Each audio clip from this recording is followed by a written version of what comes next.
Kahit sandamakmak na kalalakihan na ang nagdaan sa jowa ng caller nating si alias Jello, ay nagawa niya pa rin itong tanggapin. Pero hindi lang to normal na jowa dahil karamihan kasi sa mga dumaan sa buhay ng girlfriend ni Jello ay galing pala doon sa tinatawag na open relationship setup. Pero ang akalang solong 1 taong relasyon ni Jello sa kanyang girlfriend na bibigyan natin ng alias na Wella ay dito niya na lamang may ibang lalaki rin pala ito.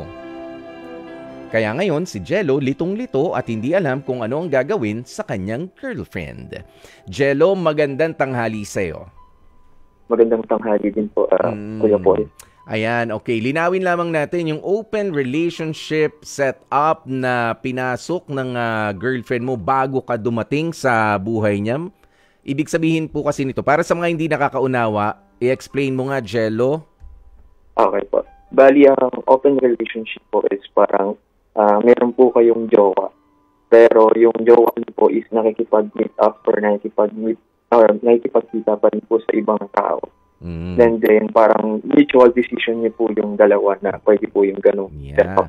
Na merong consent ng bawat isa. Wow. Diba? Kumbaga mag-girlfriend kayo, pero yung girlfriend mo okay lang na makipag-date sa iba. Kung saan man umabot yun, wala kang pakialam. Ikaw rin, pwede ka makipag-date sa iba. Hindi ka naman pwede ring tanungin ng girlfriend mo. Ganoon po yun ha, yung open relationship setup. Ito bang si Wella, Jello, ilang ganong klaseng relasyon ang pinasok niya bago mo siya na-meet? Bali, sa pagkakaalam ko po kasi, sa amin po kasi talaga, hindi po ako nanghihimasok sa mga nakaraan niya. Pero ang pagkakaalam ko po, meron po siya siguro mga 3 po na pagkakataon na nagkaroon po siya ng ganong setup po. Kumusta Kumusta itong si Wella pagdating sa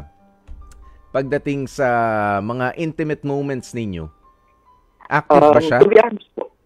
To be honest po, sa amin naman po, sweet po siya, yung normal na mag-boyfriend and girlfriend na mararamdaman mo naman po na yung love po nandun. Since matagal na rin po kasi kami magkasama talaga ni Wella po. So, mahigit 1 taon na rin po. So, ayun, okay naman po kami talaga. Like, boyfriend and girlfriend material po. Oo. Pero nung nag-decide kayo na mag-commit na nga sa relationship na to, hindi ka syempre payag doon sa open relationship setup. Tama? Tama po. Tama kaya po. Nagulat ka ngayon na meron pala siyang ka-fling.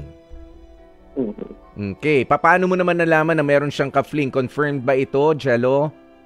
Actually, recently lang po, nag-uusap po kami na mga bagay-bagay. And then, out of nowhere po, bigla niya pong tinanong sa akin na nag-cheat na ba ako.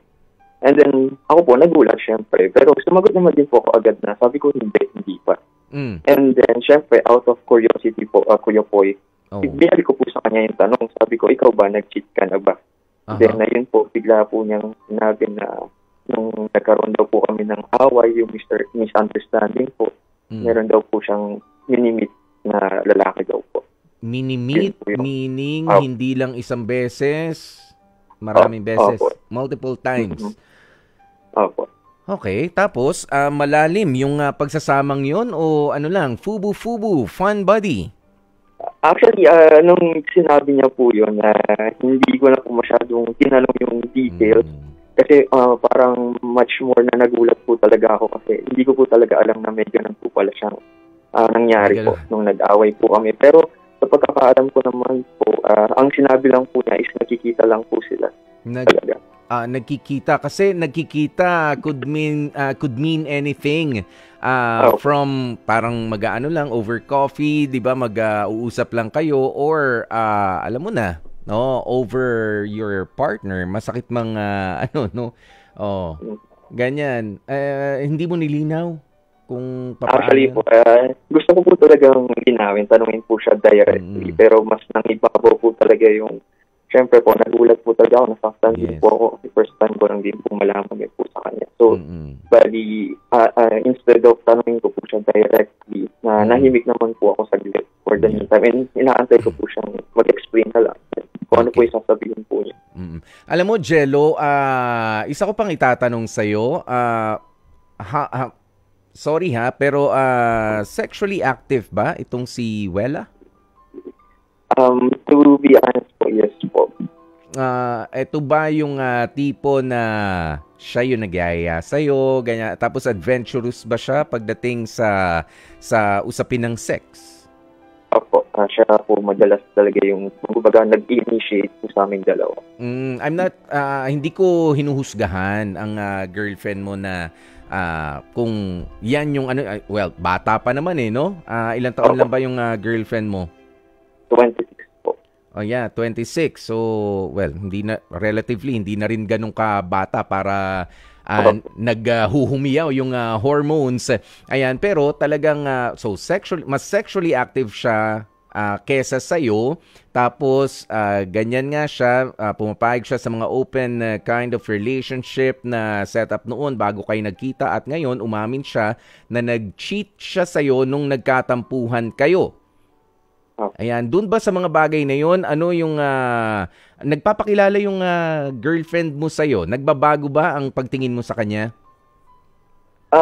Ayun din po sana kasi ngayon po talaga parang naguguluhan po ako Kuya Poy. Kasi alam ko po sa sarili ko na mahal ko po talaga si Wela po. And wala rin po sa decision ko yung pakikipag-break.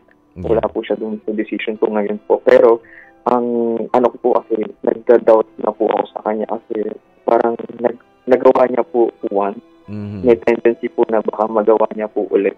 Ayun po yung parang naging hesitant po ako ngayon. Alam mo, Jello, I suggest na pag-usapan nyo to ng mas malinaw pa. Yung sinasabi mo kanina, hindi kayo nag-usap in full details nung pag-amin niya sa'yo. That's the chance na kasi para mapag-usapan tong bagay na to, no? And you take it from there.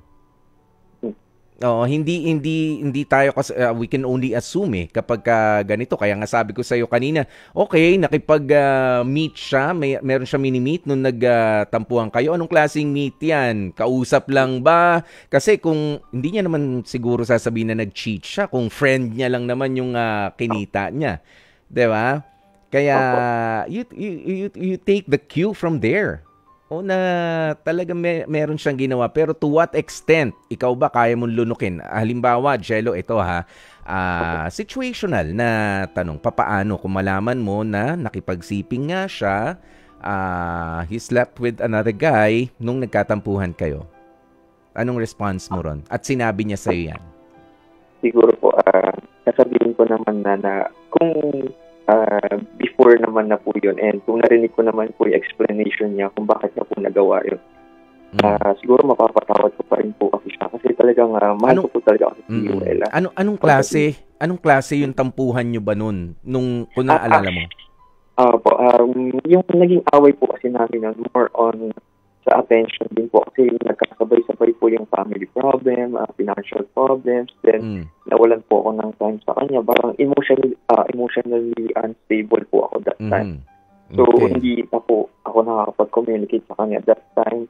So, ayun po, naging cold po kami sa isa't isa. Kaya ayun. Yes. So medyo kinulang ka sa oras, kinulang kayo sa panahon na magkasama, but syempre those are you take those things into consideration sa kung ano magiging decision mo in the future, lalo na kapag nakapag-usap na nga ulit kayo dito sa inamin niya sa'yo na cheating. 'Di ba? Papayag ka ba na ganun ang mangyayari? Pagka medyo mahihirapan ka, mawawalan ka ng panahon sa kanya, maghahanap siya ng atensyon doon sa iba. Kaya mo bang panindigan na karelasyon mo ganoon? Pagka hindi ka niya makausap, maghahanap ng iba makakausap. Kapag hindi ka mayakap, maghahanap ng ibang kayakap. Diba? Yun yung mga, hindi mo kailangan sagutin yan ngayon. Diba? Sagutin mo yan kapag nakapag-usap na kayo at nalaman mo kung ano ba talaga yung detalye. Kasi meron yung mga petty issues ang relationship na katulad niyan, kunyari, wala ka ng time sa akin o kaya 3 days lang tayo hindi nag-usap, nagtampo na, tapos ganyan na yung ginawa. Teka lang, may mas malalaki pa tayong problema na kakaharapin in the future. Papaano na kapag ganun, ipagpapalit mo na ako. 'Di ba? Ano mo yan, you weigh things over. Okay? Opo. Jello, dahil no matter how much you love a person, but if this person na pinag-aalayan mo ng lahat ng pagmamahal mo ay walang respeto, yan yung parang kanina, walang respeto, hindi ka nga physically sinasaktan, pero emotionally and psychologically maapektuhan ka, maghinay-hinay ka muna. Ha? Huwag mong kalimutan na respetuhin naman yung sarili mo. Okay? Dahil kung siya, iniingatan mo siya bilang girlfriend mo, ayaw mo madumihan, sa pagtawid, dinaalalayan mo, pero siya naman, kung sino-sino pala ang nami-meet lang dyan. Diba? Opo. Oo, hindi niya iniingatan yung sarili niya. But, of course, you can stand by her side at tulungan mo siya na magbago kung meron siyang intensyon na magbago the soonest possible time. Pwede rin naman yun. Alalayan mo siya. Diba?